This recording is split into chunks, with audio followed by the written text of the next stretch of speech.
அவன் என்னை நெருங்க வேண்டும் என்று சொன்னால் அவன் முதலில் செய்ய வேண்டிய காரியம் என்ன தெரியுமா? கடமையாக்கப்பட்ட தொழுகை அவன் தொழ வேண்டும். அதன் மூலமாக ஒரு அடியான் என்னை நெருங்கி விடுவான். நாயகம் ஸல்லல்லாஹு அலைஹி வஸல்லம் அவர்கள் சொல்லிவிட்டு சொன்னார்கள், ஒரு அடியான் கடமையாக்கப்பட்ட தொழுகையை தொழுந்து விட்டு உபரியான வணக்க வழிபாடுகளில் ஈடுபட்டு கொண்டே இருக்கிற நேரத்தில் திடீர் என்று அல்லாஹ்வுடைய நெருக்கம் அவனை சூழ்ந்து கொள்ளும். அல்லாஹ் அவனை நேசிக்க ஆரம்பித்து விடுவான். அலா இன்ன அவுலியா அல்லாஹ் லா கௌஃபுன் அலைஹிம் வலா ஹும் யஹ்ஸனூன்.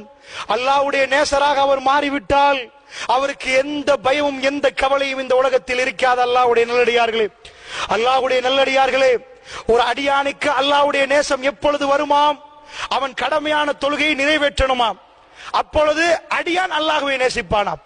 நேசித்துக் கொண்டே இருக்கிற நேரம் உபரியான வணக்க வழிபாடுகளில் அடியான் ஈடுபடுவானாம். தர்மம் கொடுப்பானாம், நினையாது யாருக்கும் தெரியாமல் தர்மம் கொடுப்பானாம். யாருக்கும் தெரியாமல் அனாதைகளை பார்ப்பானாம். யாருக்கும் தெரியாமல் தொழுவானாம். யாருக்கும் தெரியாமல் தனிமையிலிருந்து அல்லாஹ்வை நினைத்து அழுவானாம். இந்த நேரத்தில் ரசூலுல்லாஹி ஸல்லல்லாஹு அலைஹி வஸல்லம் அவர்கள் சொன்னார்கள், ஸஹீஹுல் புகாரியில் வருகிறது, திடீர் என்று அல்லாஹ்வுடைய நேசம் அவன் பால் வந்து விடுமாம். அல்லாஹ்வை நேசித்து விட்டால் ரசூலுல்லாஹ் சொன்னார்கள், திடீர் என்று தான் அல்லாஹ்வுடைய நேசம் வரும். அந்த அடியான் வணக்க வழிபாடுகளில் ஈடுபட்டு கொண்டே இருப்பான்.